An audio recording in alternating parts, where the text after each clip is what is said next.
Cascadia was born of fire and ice. 19 volcanic peaks stretch from Canada to California.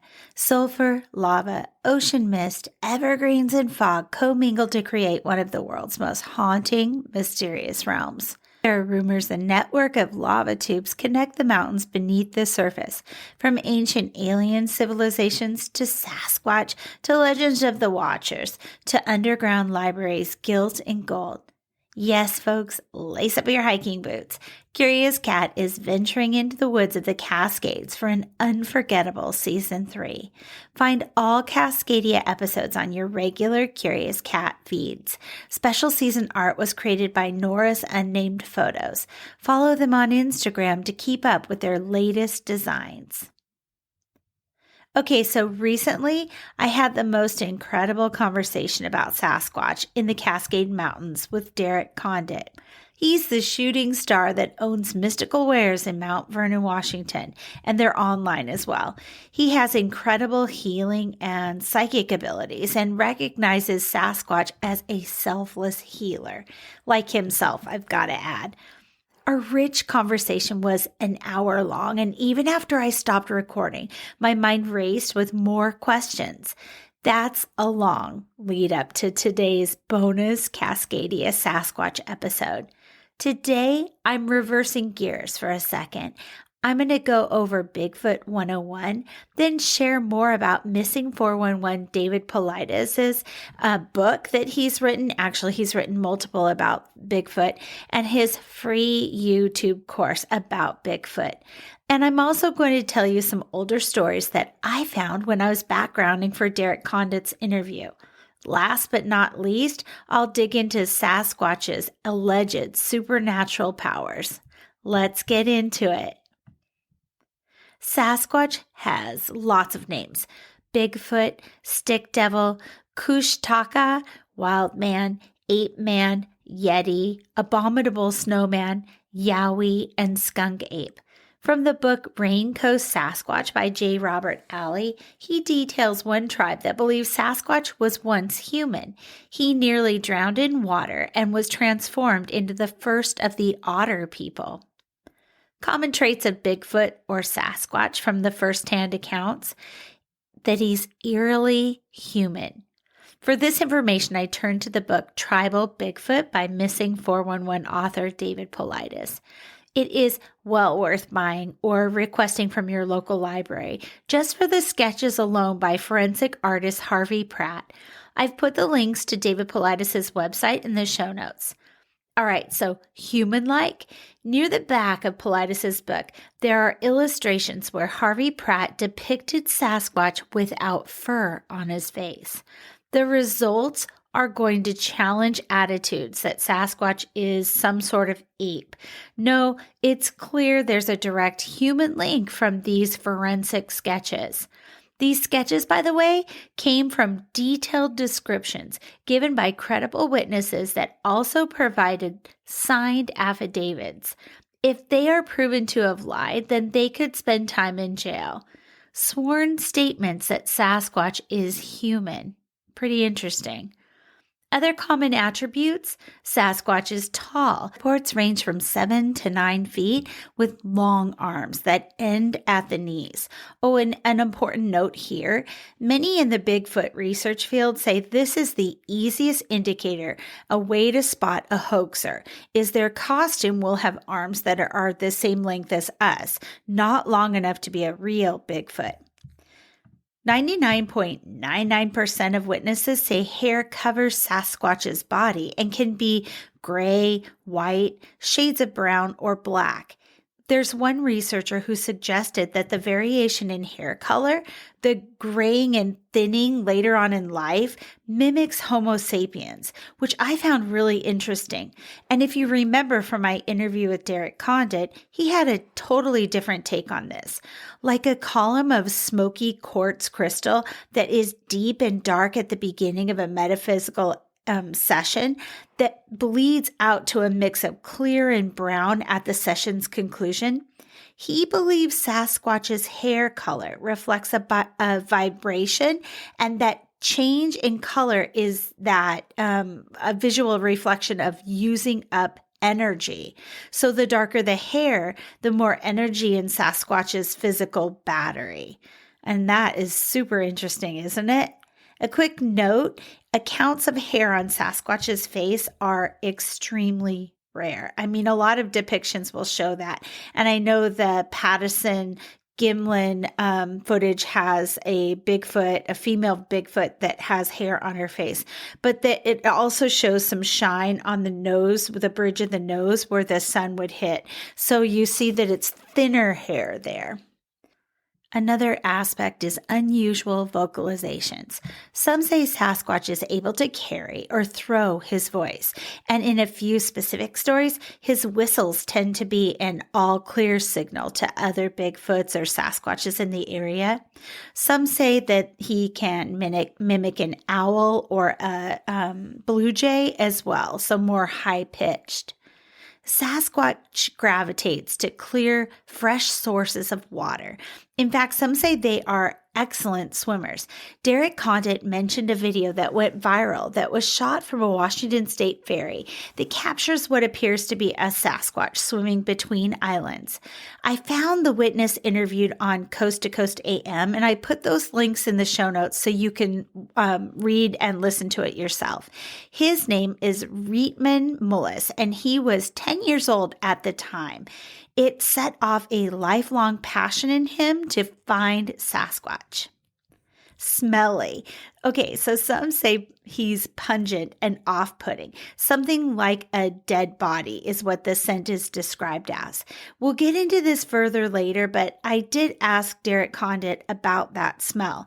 We agreed that if Sasquatch just showed up for people, it'd probably scare the crap out of most folks. So instead, maybe he comes to people in more subtle ways, like a glimmer and a clump of fur, or a hint of a strange vocalization, and this is what I would add out into it, a smell like that people often report in association with Sasquatch. And maybe even the tracks. That's a more subtle way of experiencing Bigfoot. We talked about the unusual vocalizations. Others describe it as an owl or guttural grunts or whistles and clear high yips. I just wanted to add that to the vocalization piece. This might be the most controversial aspect of Sasquatch, but the best reports on the DNA of Bigfoot say that there's female human mitochondria with an unknown human type male. And I'll leave that to you to dog down on the internet. The reports are there. Earlier DNA reports didn't show any human stuff because they were comparing the sample with animals. So that was a flaw in the earlier reporting. So why is the Cascade Mountain Range a Sasquatch hotspot? BFRO.com, the Bigfoot Field Researchers Organization, which was founded in 1995, has a comprehensive and free sightings database on their website, which I've provided links to in the show notes. They keep track of all reports of Bigfoot throughout the United States, and it probably comes as no surprise to you that Washington State leads the pack, even this year with over 700 reports. California comes in second with almost 500 reports, and Oregon is in the top 5 with 257 reports. Interestingly, there have never been any reports of Bigfoot on Hawaii. Isn't that strange? But take a look at their sightings map, and most are clustered around the Cascade Mountains. But why? Researchers speculate it's because that area has the natural resources, the food and clean air and water, as well as isolation and space for Sasquatch to live a private existence. All that makes sense, but is there anything else to it? The Cascades were born from the collision of tectonic plates. I mean, we're talking 19 volcanic peaks, sulfur, ash, geothermal energies, ice, snow, fire, granite, basalt, gold. I mean, add all that up and it's a huge chain of supernatural energies in one band of peaks. What if Sasquatch needs those energies to survive as well? Some say the mountains attract all sorts of high strangeness because of their unique combination of elements and features. It's speculation, but it's also something to pay attention to if you venture out into the mountains in search of Bigfoot, where I have tips about contacting Sasquatch at the end of this episode, so stay tuned. This feels like the perfect moment to share the most controversial aspect of Cascadia Sasquatch, his alleged supernatural abilities, traits, powers. Let's take a quick break and we'll talk about those next. Okay, I was telling you before the break, this feels like the perfect moment to share the most controversial aspect of Cascadia Sasquatch, his alleged supernatural abilities, traits, powers. They can allegedly disappear suddenly. They can hypnotize people or cause a person they touch to fall unconscious. They can jump dimensions. There are accounts of Bigfoot disappearing suddenly like a spirit. David Paulides and Angela in northern Colorado experienced Bigfoot tracks in new snow with no markings around them, and then the tracks just stopped. So some of the questions I have are, do they live between realities in this world or use portals? And if so, where did they get these abilities? If we could find an answer to that, wouldn't we understand why we've never found full bodies? And it's a common explanation from many tribes that they jump dimensions. Well, I put that question to Derek Condit. He said that he doesn't like the term dimension because it feels separate from our current reality.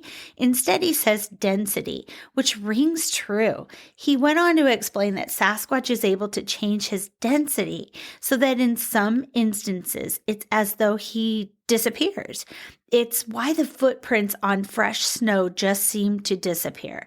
Less dense, more airy. The Sasquatch no longer has the weight, right, to leave a physical impression. This could also explain why we don't find Sasquatch carcasses after they die. As for the reports Sasquatch can hypnotize people, many stories tell of a group of people that slept through an encounter, but they were proximate to someone that was carried off or they were awake and they observed it. The ability to hypnotize would explain those stories. So I have to ask, is Sasquatch a friend or a foe?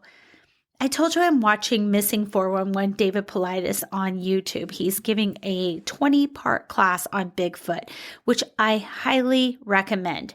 I'm learning quite a bit. He reads very old newspaper articles, tribal oral histories, and more. And Paulides' observation, and this comes from tribal elders he's interviewed in regards to accounts of Sasquatch chasing people specifically. The elders say that Sasquatch realizes on some level that he appears very different than us humans, and in most instances probably scares us. So the chasing is an effort to try and be playful or play and make friends. A second observation from Paulides comes from an affidavit he took of a mother. She was watching her son on his motorbike. He would zoom up a mountain path, and then not far behind him, a smaller Bigfoot, which she at first mistook for a bear, ran behind him and then ducked into the brush. Then when her son zipped back down the path, the Bigfoot emerged and ran behind him, again hiding behind the brush. The mother was nervous and made her son come inside. But after some time passed, like days or weeks, I'm not sure how long, she realized the Bigfoot was just playing, and his smaller stature indicated it was a teenage being, just like her son. Derek Condit knows Sasquatch to be a great healer. As he shared this, my heart tingled during the interview. We even talked about it. I had to say something. Behind him to his left, I saw these waves like a ripple in the lighting. And Derek Condit went on to explain that during his healing sessions, sometimes Bigfoot shows up and gets the job done because it's such a massive undertaking that Condit doesn't have the psychic resources to do the work alone. One interesting bit that I almost missed about that interview is when I thanked Derek Condit for his energy sessions he selflessly offers free each month on that mysticalwares.com website. You sign up, and that day your name goes into this energy device, and then you're sent out what energy you need to heal. Well, this is the part I almost missed. In order to create that massive love vibration, Derek Condit uses a Bigfoot figurine that someone gave him. He pictures the love energy swirling and forming around that figure, which represents all of us signed up for that energy session. How perfect. I have so many questions about Cascadia Sasquatch still. Does Sasquatch create art? Have we seen art that Sasquatch has done and attributed it to Homo sapiens? I asked Derek Condit this, and he said he's never put that question to Bigfoot, but it's his understanding that art carved into the face of rocks, like etched into stone, as well as stone that appears to have been cut with lasers, even though the carbon dating shows the art was done hundreds of years prior to that technology. Those are works by Bigfoot and can be found across the globe. I also wonder, does Sasquatch dream? We don't yet have an answer to this. Does Sasquatch bury or in some other way honor their dead? The best guess we have is that Sasquatch's ability to change density also comes with a deep understanding that when their loved one dies, then they have an implicit knowledge that death does not mean gone. It means a change in density. So they're able to visit their deceased loved ones with ease. So what's with the rumors about a correlation between Sasquatch and UFO sightings? Derek Condit had much to say about this, but we ran up against the clock. He promised to return soon to get into this, but he did hint that it has to do with vibrations. From SasquatchChronicles.com, they say the oldest account of Bigfoot was recorded in 986 AD by Leif Erikson and his men. During their first landing in the New World, the Norsemen wrote about man-like beasts that were horribly ugly, hairy, swarthy, and with great black eyes. Among his accounts, Leif told of seeing huge hairy men who towered over him and his men. The huge hairy men, according to Leif, lived in the woods and had a rank odor and a deafening shriek. It should be noted that Leif Erikson and his men describe huge man-like beasts that were loud and foul-smelling and clearly distinct from native peoples. Apparently, Leif had several sightings of the huge hairy men before departing the island. They called the creature Skellering. People believe that the creature Skellering is what we know today as Bigfoot. This is the earliest recorded encounter with Bigfoot or Sasquatch. The Norse word Skellering is a term of contempt. It means roughly a barbarian. So what's interesting is the word hairy. The Norse were a hairy people themselves, big men with matted hair and beards. So why did they remark on the Skellering being hairy? Was it because they were very much hairier than the Norsemen? I did want to share some of those Sasquatch stories I collected as background for my conversation with you here. So I'm going to read to you from the Oregon Journal, and they did an overview of a lot of incidents about monster sightings rekindling interest in Mount St. Helens hairy giant saga. Are the legendary hairy giants of Mount St. Helens, which reportedly terrorized early visitors to that area, on the march again? Strange, unidentified monsters reportedly sighted by two different groups of Portland visitors to the Washington area during the past weekend brought knowing nods from old-timers. These things have been seen before. 3 people driving along a remote mountain road east of the Cascade Wilderness area early Sunday said they saw a 10-foot, white, hairy figure moving rapidly along the roadside. It was caught in the headlights as their car passed, but they were too frightened to turn around to investigate. Another Portland woman and her husband, fishing on the Lewis River south of Mount St. Helens, saw a huge beige figure, bigger than any human, along the bank of the river. As they watched, it moved into a thicket with a lumbering gait. So again, a different fur color, slightly, a lighter brown, and it was by that fresh, clear water. These reports are shades of the famous Mount St. Helens apes, according to retired Forest Ranger Marshall Stenerson, who was stationed at the ranger station for many years.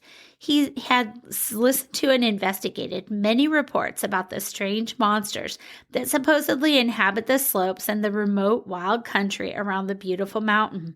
Stenerson is now stationed in Portland, but while he was in charge of the Mountain Ranger Station, he instigated an investigation into the history and legends of the St.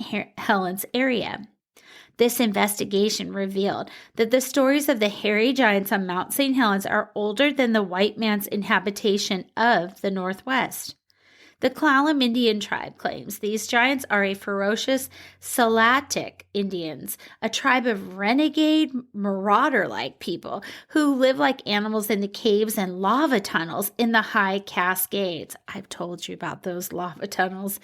Evidently, the white man's first encounter with the creatures was a wild one. In 1924, Marion Smith and 5 miners rushed into Kelso, Washington, to report that a band of great ape-like creatures had attacked them in the middle of the night. Smith said they had been working in a mine on the east side of Mount St. Helens. They encountered some of the hairy giants on the mountainside during the daytime and fired on them to halt an attack at that time.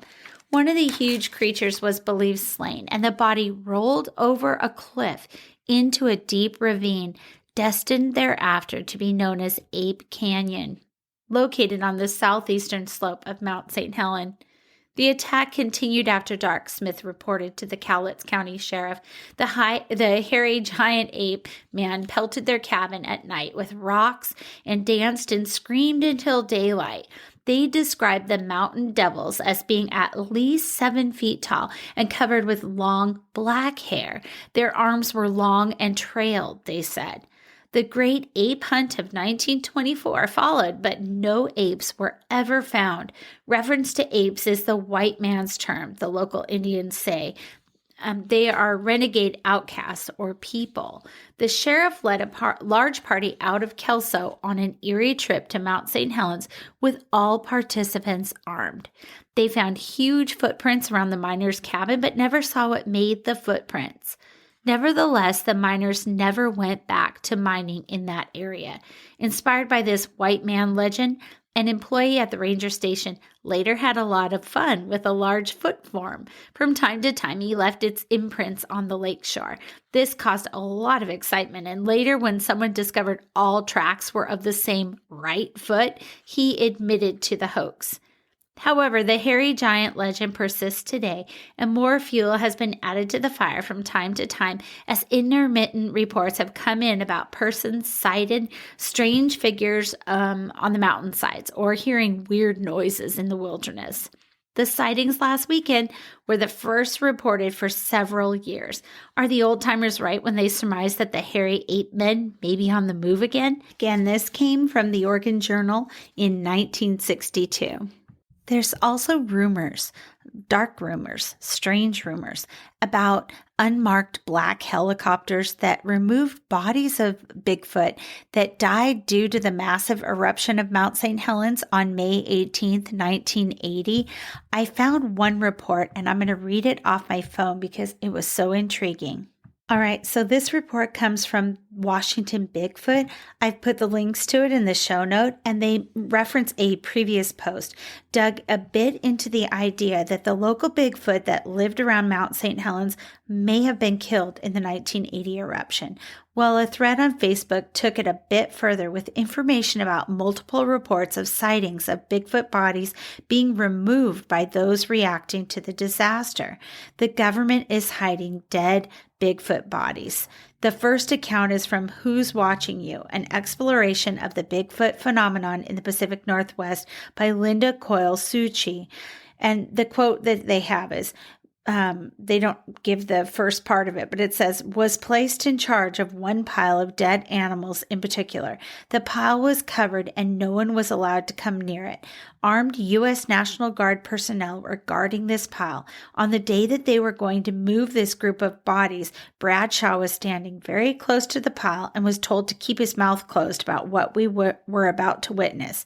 When the tarps were removed, he was amazed to see that the bodies were those of Sasquatch, some badly burned and some not. They were placed in a large net and lifted into the back of a truck, which was then tarped over. Freedom of Information Acts were filed to see if there was an official report. The response was quite predictable, they say, and uninformative. There were no documented reports of Bigfoot or Sasquatch carcasses, and there were no projects to attempt to locate and or recover any bodies. Another report, also from the same book, claims a man in Spokane saw a large double-rotor helicopter, most likely an Army Chinook, fly overhead at between 100 to 150 feet. The helicopter was carrying a cargo net that contained at least 3 dead Bigfoot bodies. The bodies were described as hairy, gray, ash-coated arms and legs. And they end the article with, well, that's weird. And there's a whole lot of comments underneath. So really take a look at the original article, because some poke fun at the report while others give a little bit more information about, their cousin of a cousin heard something too. Intriguing all the same, because the rumors have persisted and it's been 43 years now. It's bananas.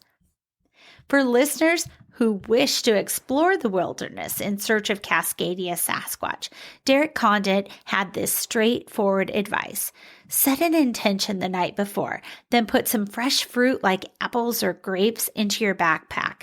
Leave those pieces of fruit on the trail as you hike the next day, and keep your eyes and ears open for unusual sounds, clumps of fur in nearby bushes, and pay attention to odd and pungent smells. He and his daughter tend to go out early in the morning before those trails become crowded. More advice from Rhett Mullis, the lifelong researcher that spotted Bigfoot as a kid. He told Coast to Coast AM that Bigfoot activity increases in the fall as the creatures move down to lower elevations to feed before winter. Apple orchards are a popular destination, he noted. If you do venture out and wish to take some castings of any footprints you come across, David Paulides kind of went over that in his Bigfoot class. He was taught by others that resin hardens faster than plaster of Paris, though he does admit there's a lot more waste with working with resin, but it hardens within seconds versus having to sit around for 9 hours and wait for plaster of Paris to harden.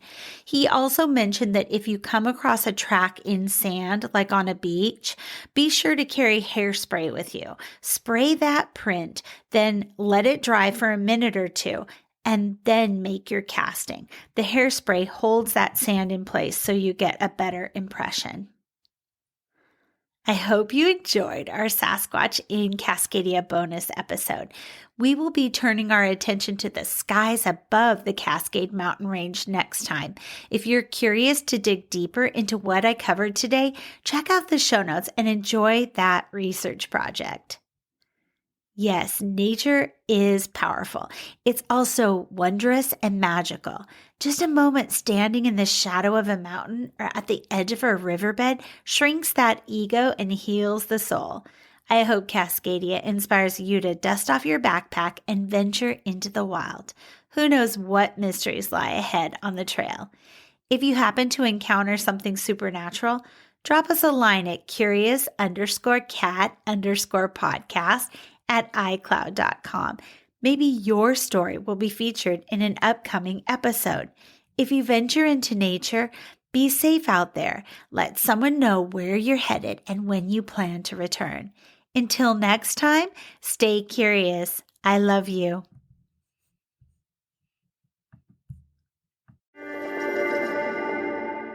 Hey, you. Yes, you. Are you looking for a new podcast that appeals to your scientific curiosity, but is also a little bit spooky? Show me how I died in a past life. Well, look no further because this cat is where it's at. He had concerns about the ethics surrounding AI, feeling they had achieved consciousness. Curious Cat Podcast examines the shadowy space where science and the supernatural collide. Listen every week with your host, Jennifer Holtz, as she and her guests explore what it means to be a soul in a meat suit.